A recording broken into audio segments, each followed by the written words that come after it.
9 rekomendasi drama Korea misteri drakor Taxi Driver 2 dibintangi Lee Ji Hoon. Berbagai rekomendasi drama Korea terbaru misteri Taxi Driver 2 yang dibintangi Lee Ji Hoon.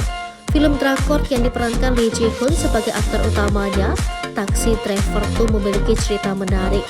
Cerita dalam Korea terbaru Taxi Driver 2 mengisahkan tentang aksi balas dendam. Terdapat beragam rekomendasi drama Korea terbaru misteri yang dibintangi aktor Lee Ji Hoon, pemain utama Taxi Driver 2. Rekomendasi drama Korea terbaru misteri milik Lee Ji Hoon memudahkan penonton mengetahui daftar lengkap drakornya. Terlebih, rekomendasi drama Korea terbaru misteri Lee Ji Hoon punya cerita yang menarik.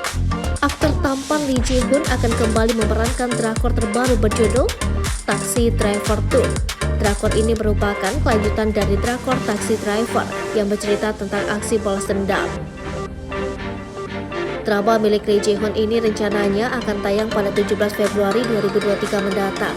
Selain Lee Ji Hoon, aktor lain seperti Kim Eo Sung dan Pyo Ye Jin masih turut andil membintangi drama lanjutan ini.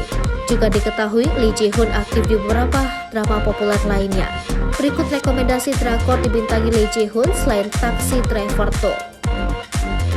$1 Lawyer 2022, Move to Heaven 2021, Taxi Driver 2021, Hot Stuff League 2019, Where Stars Land 2018, Tomorrow with You 2017, Sinyal 2016, Secret Door 2014, Fashion King 2012.